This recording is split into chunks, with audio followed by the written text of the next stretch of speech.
입다의 서원으로 죽어야 하는 딸이라는 제목을 가지고 말씀을 전하고자 합니다. 인생은 기차를 타고 달리는 여행과 같습니다. 꽃들이 만개한 것을 보면서 환호성을 지르고 있는데 갑자기 캄캄한 글로 들어가는 것과 같은 경험을 하기 때문에 그래요. 조금 후에 어떤 일이 일어날지 전혀 예측할 수 없는 것이 바로 우리들의 인생입니다. 입다도 자신의 인생이 어떻게 펼쳐질지 감을 잡을 수 없었을 것입니다. 하나님께서 돕는다는 것을 알면서도 분노하기도 하고 슬퍼하기도 하며 좌절하기도 했습니다. 우리는 입다를 보면서 하나님께서 무엇을 원하시는지 알아보고자 합니다. 이스라엘의 끊임없는 악행은 하나님의 진노를 일으켰습니다.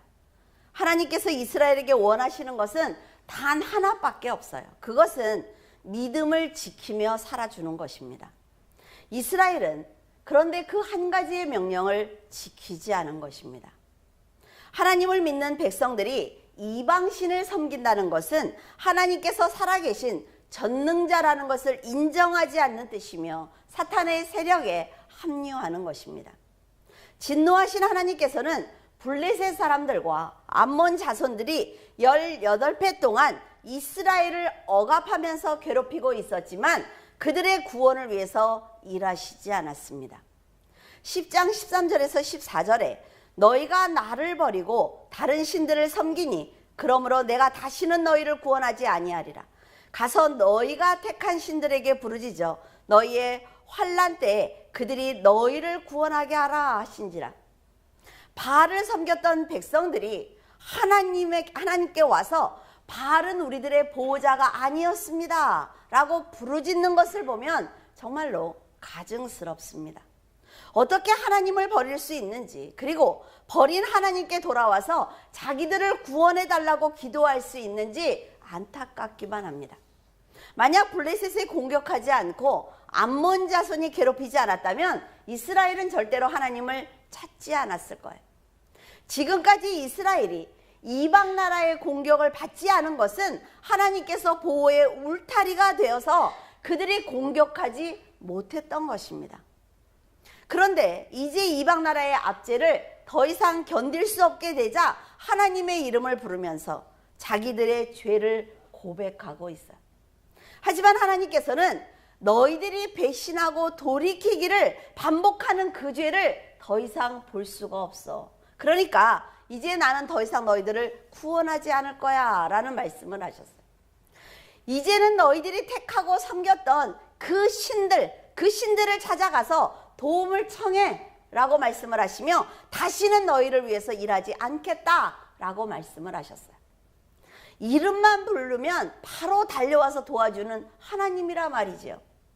그런 하나님을 이용하고 버렸던 이 사람들은 자신들의 행동이 얼마나 악했는지 전혀 깨닫지 못하고 있는 것입니다. 다시는 너희를 구원하지 않겠다라고 다짐하는 하나님의 모습은 이스라엘을 아주 버린 것처럼 보이지만 그분의 속마음은 이스라엘을 향한 절절한 사랑 고백인 것입니다. 말썽을 피우는 자식에게 너는 더 이상 내 자식이 아니야, 나가! 라고 말한단 말이죠. 그런데 그 부모의 마음은 그 자식에게 나가라는 것이 아니에요. 자식에 대한 부모의 실망과 사랑을 알아달라는 것입니다. 이스라엘이라는 나라를 만드시기까지 하나님께서 얼마나 많은 시간과 정성을 들였는지 우리는 성경을 통해서 알고 있습니다. 하나님의 백성으로 부름받은 그들이 하나님의 법대로 살아주기를 얼마나 원하고 계시는지 성경은 우리에게 다 알려주고 있어요. 이스라엘이 원할 때마다 용서하셨던 하나님께서는 이제 다시는 너희를 구원하지 않겠다라고 선언을 하셨습니다.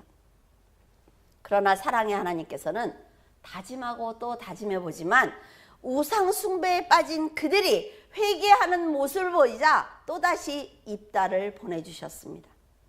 지금 세상에서는 상위 계층 사람들이 갑을 관계를 만들어 놓고 자신들이 가진 권력 위에 있는 것처럼 을에게 아주 부당한 행위를 하고 있습니다. 그들은 하위 계층 사람들이 자신들에게 전혀 도움이 되지 않는다라는 생각을 해요. 그들은 우리들에게 전혀 힘이 되지 않아 라는 생각을 하면서 무시하고 있습니다. 지금 상위 계층 사람들의 악한 행동은 도를 넘고 있단 말이죠.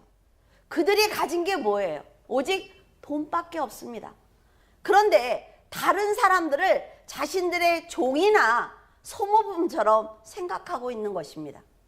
안타까운 것은 사랑과 좋은 인격을 가진 사람들이 훨씬 풍요롭고 안정적이고 훨씬 인생을 잘 살고 있습니다.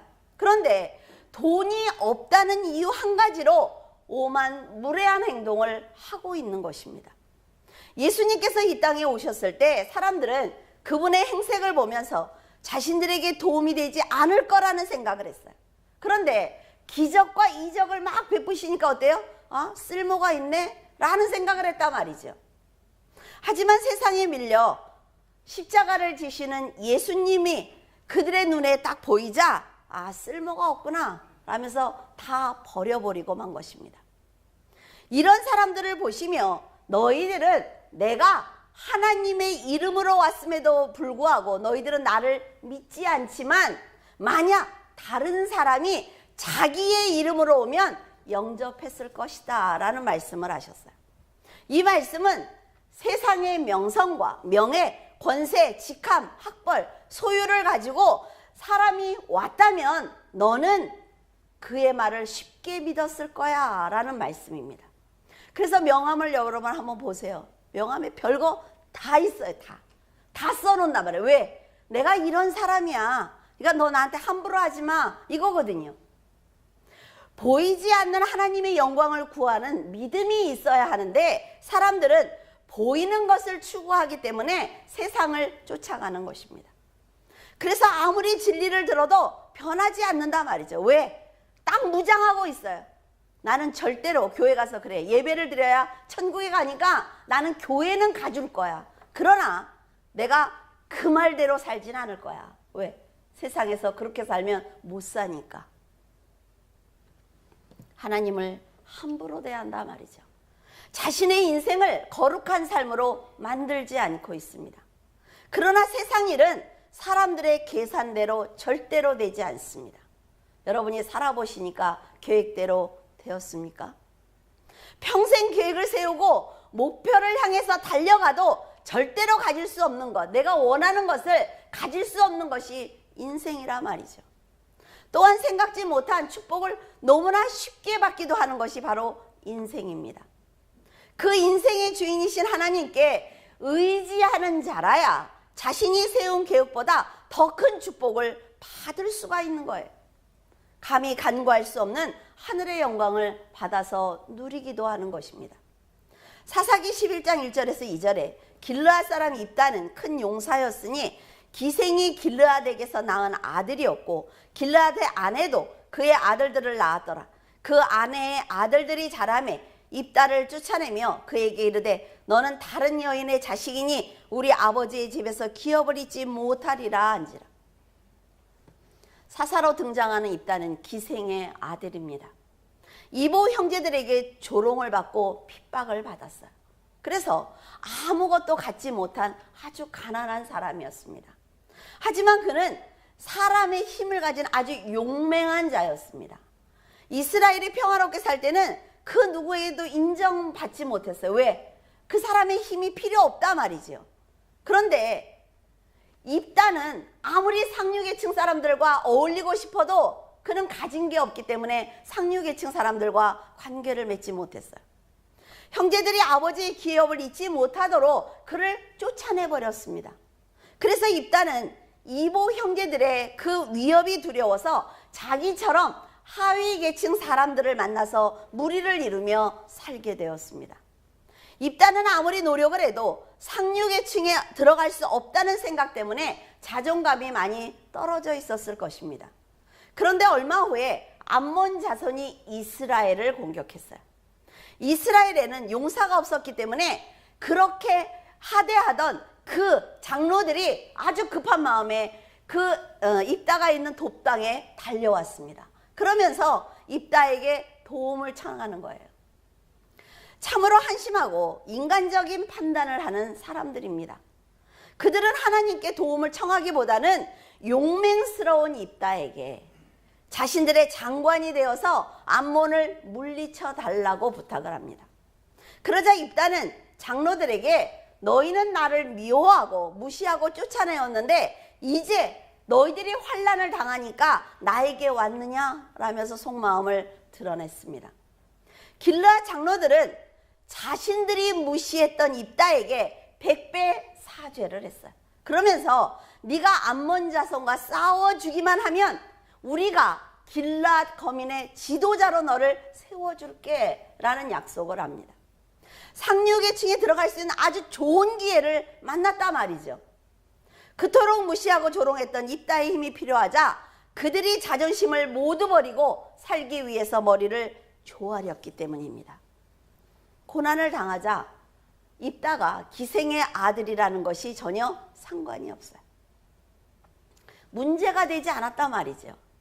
입다가 하류계급 사람들과 모여서 사는 것도 전혀 문제가 되지 않았습니다. 이게 인간의 마음이에요. 나에게 도움이 되면 상관이 없습니다. 오직 자신들의 소유를 지키기 위해서 입다의 힘이 필요한 거예요. 이처럼 세상의 소유를 지킬 수 있다면 그 누구와도 화해를 할 수 있는 것이 바로 세상 사람들의 악한 모습입니다. 이제 입다는 자신의 인격과 믿음을 드러낼 수 있는 아주 좋은 기회를 잡은 거예요. 자, 여기까지는 하나님이 하실 수 있어요.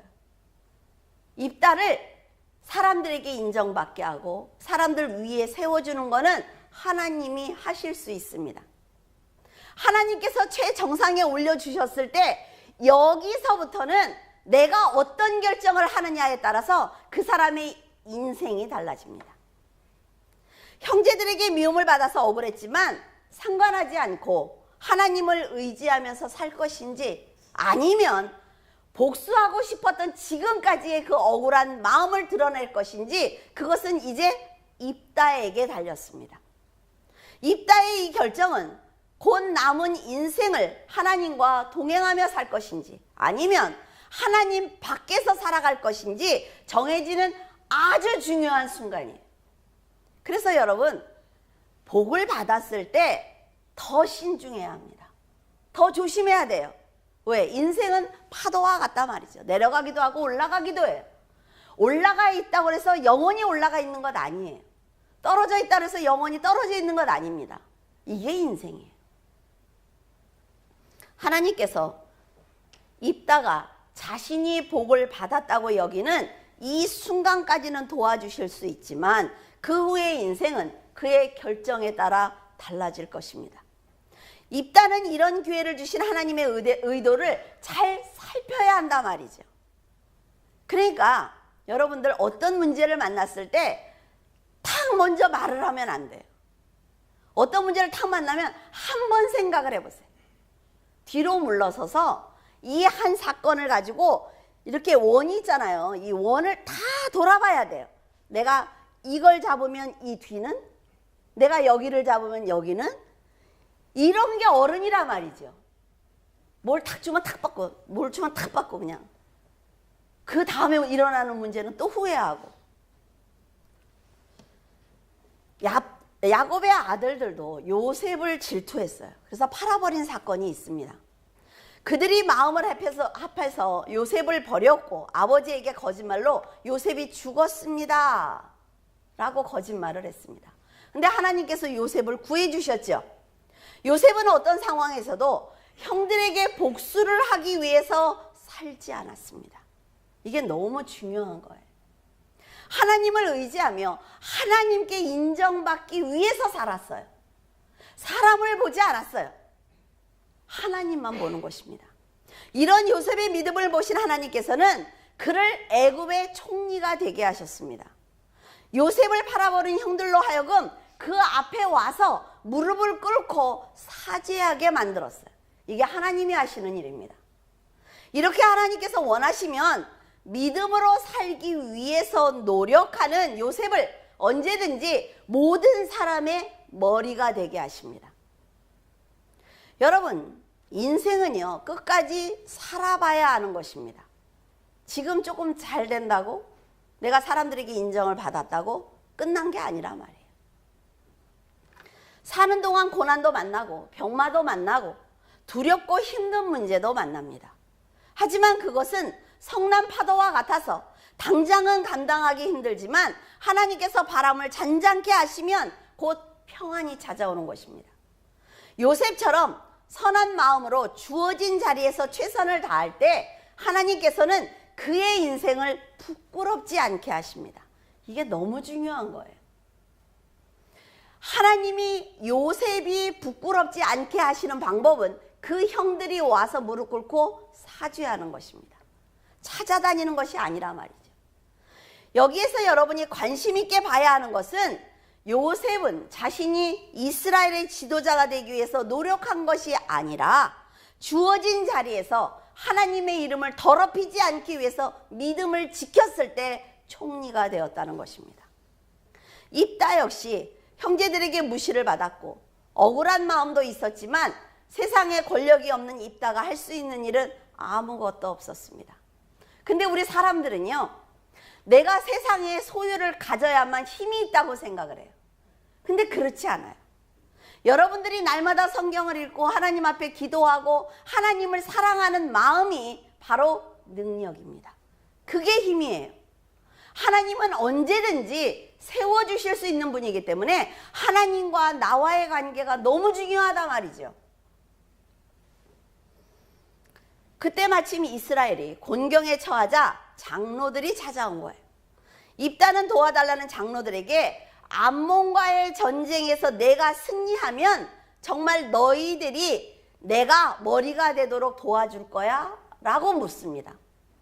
입다가 지금 처음 입을 열어서 한 이 말로 그가 지금까지 복수할 기회를 노리고 있었다는 것을 알 수가 있습니다.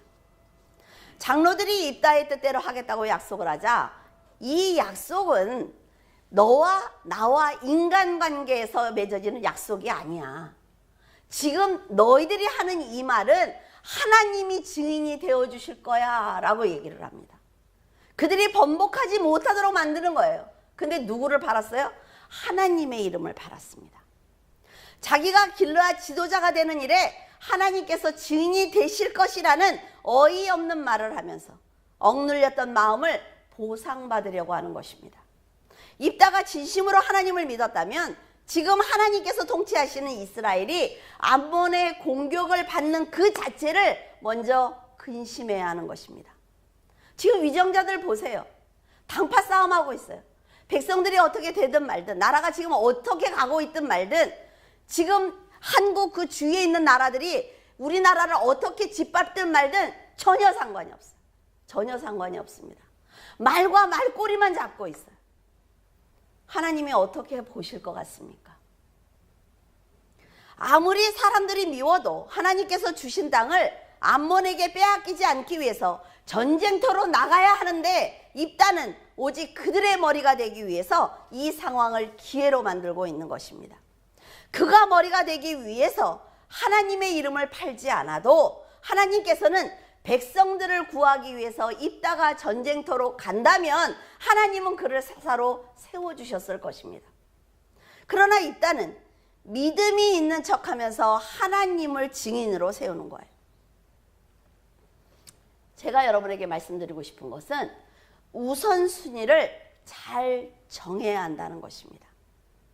용맹한 자가 없는 이스라엘이기 때문에 어차피 입다가 사사가 됩니다.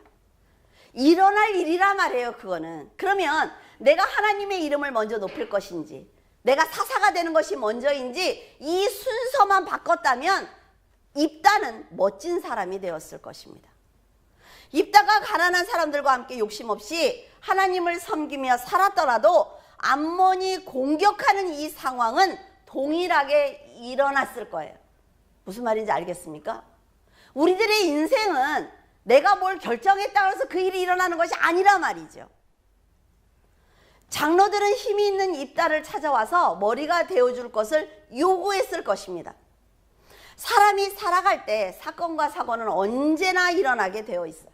그때 믿음의 사람으로 이 사건을 맞이할 것인지, 아니면 욕심으로 그 기회를 잡을 것인지, 그것의 결말은 전혀 다른 것입니다. 기회는 누구든지 만날 수 있습니다. 하지만 어떤 인격과 믿음을 가지고 있느냐에 따라서 그의 인생은 전혀 달라지는 것입니다. 지금 여러분이 하나님을 섬기고 좋은 인격을 가지고 있느냐, 이것이 너무나 중요하다는 거예요. 입다는 길르앗의 머리가 되자 이스라엘을 공격한 암몬 왕에게 사자를 보냅니다. 그러면서 전쟁 없이 문제를 해결하자라고 얘기를 하고 있어요. 입다는 피를 흘리는 전쟁보다는 협의하에 문제를 해결하고 싶었습니다. 하지만 암몬 왕은 아론에서부터 야복, 요단까지 자신들의 영토이기 때문에 그 영토를 반납해 줄 것을 원했습니다. 민수기 21장 24절에 이스라엘이 칼날로 그들을 쳐서 파하고 그 땅을 아르논부터, 이게 나이가 먹으니까 혀가 왜 이렇게 말을 안 들어, 야복까지 점령하여 암몬 자손에게까지 미치니 암몬 자손의 경계는 견고하더라. 전에 이스라엘은 모든 나라와 평화롭게 살기를 원했지만 헤스본 왕 시온이 이스라엘을 침공을 했어요. 그래서 하나님께서는 그들의 땅을 이스라엘이 취하도록 도와주셨습니다. 그런데 암몬 땅은 빼앗지 않았습니다. 하지만 암몬 자손들의 입장에서 보면 아모리 사람들과 이스라엘이 전쟁하기 전에 아모리 사람들에게 그 땅을 빼앗긴 거예요. 근데 아모리 사람한테 이스라엘이 또 빼앗았지요. 그러니까 그 땅을 달라고 하는 거지요.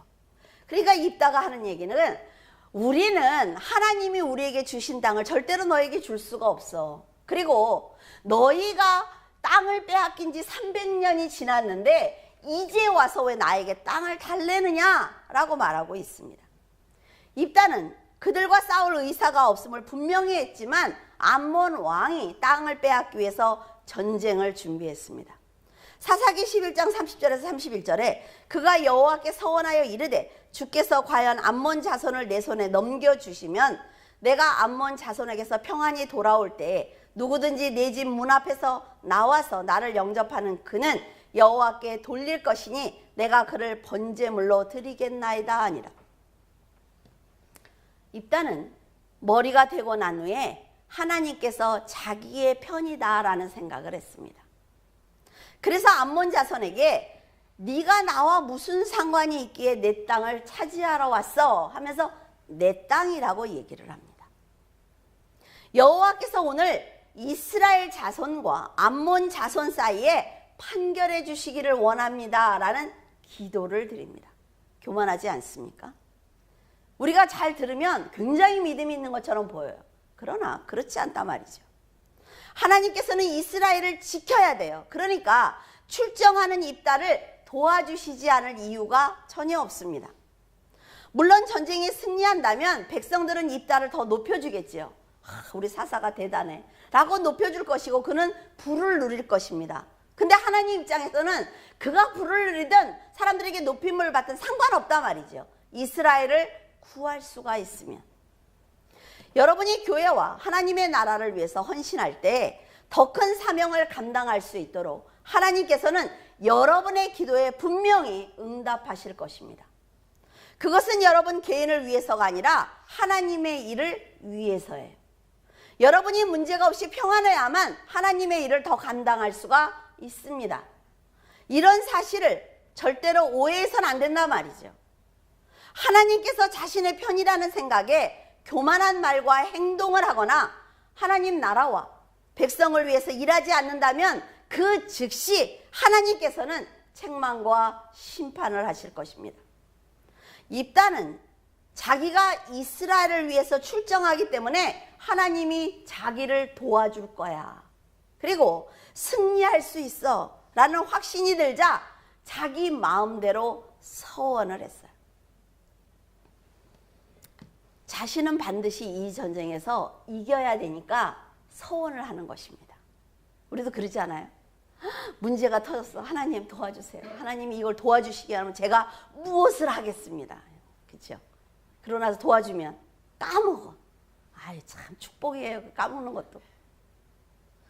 그는 서원을 하면 하나님께서 아주 크게 승리하도록 도와주실 것이고 자신은 머리로서 존경을 받을 수 있을 거다라는 생각을 했을 것입니다. 서원은 욕심으로 드리는 것이 아니라 지금까지 주신 은혜에 감사해서 하나님의 이름을 높여드리기 위해서 서원을 하는 것입니다. 물론 자신이 드린 서원은 지켜야 합니다. 잘못된 서원을 했더라도 지켜야 돼요. 서원을 한 후에 불평과 불만을 갖는다면 그 서원은 실행을 하더라도 하나님께서 축복하시지 않습니다.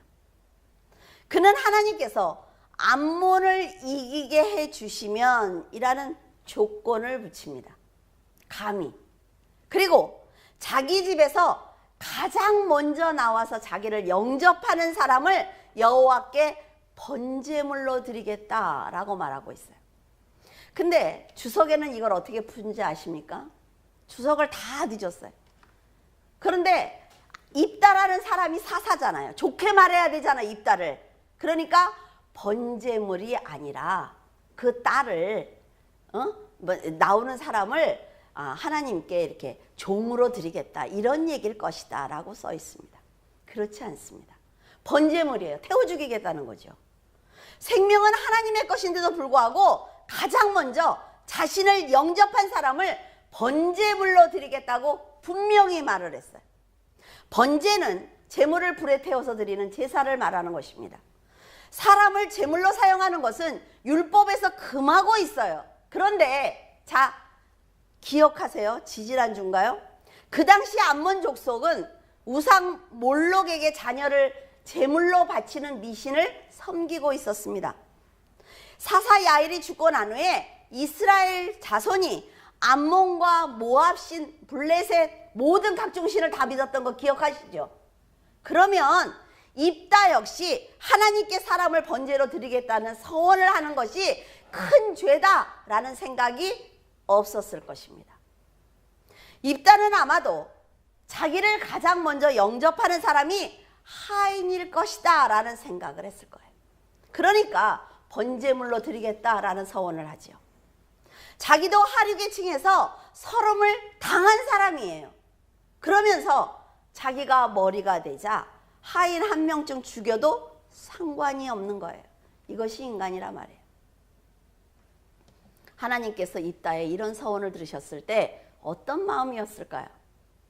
생명의 주인이신 하나님께 사람을 번제로 드리겠다는 것은 입다가 자신을 아주 특별한 사람으로 여기고 있는 것입니다. 우리가 이 사건을 통해 깊이 깨달아야 되는 것이 있어요.